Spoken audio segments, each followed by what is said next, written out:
Excellencies, ladies and gentlemen, I'm sorry I cannot join you at the New Deal on Energy for Africa consultations hosted by President Adesanya of the African Development Bank.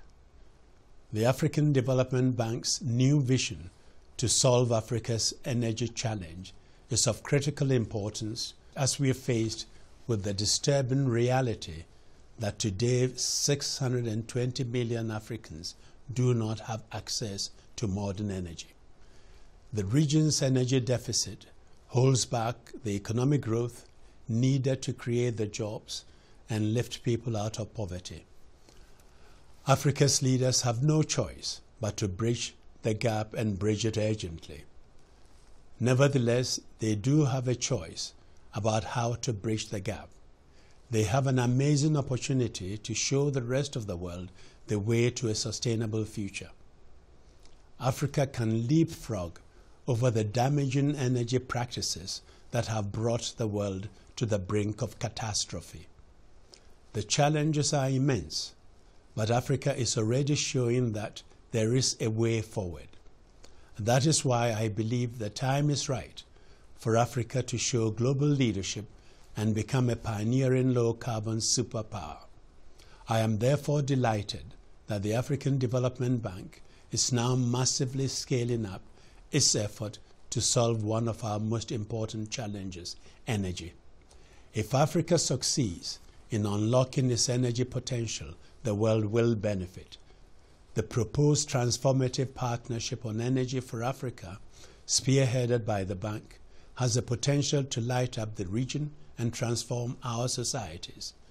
I welcome the proposal to create an energy financing facility for Africa to be based at the African Development Bank. The African Progress Panel, which I chair, is calling for a 10-fold increase in power generation to provide all Africans with access to electricity by 2030. That is the core message of our new report, Power, People, Planet, Seizing Africa's Energy and Climate Opportunities. The energy sector in Africa is characterized by what we identify as a market failure of astonishing proportions. This must be fixed by smart government policies and regulations. In addition to the energy deficits that are holding back growth, there is a vast unmet demand for basic energy. Yet, disconnected Africans are paying some of the world's highest unit cost for energy. That is why the market failure is also a market opportunity. We know that emerging business models harnessed to new technologies could bring clean energy to millions if governments and the investors create the right conditions. We must urgently find ways of lowering risk in the investment environment. Governments working with investors can provide appropriate credit and risk guarantees.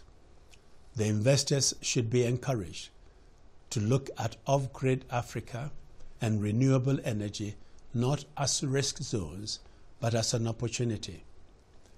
The African Development Bank's new financing facility could play a vital role in mobilizing the right type of finance. We urge Africa's leaders to start an energy revolution that connects the unconnected and meets the demands of consumers, businesses, and investors for affordable and reliable electricity. Furthermore, Africa's leaders must act with urgency to put in place the policies needed to cut corruption in the energy sector and build climate-resilient societies.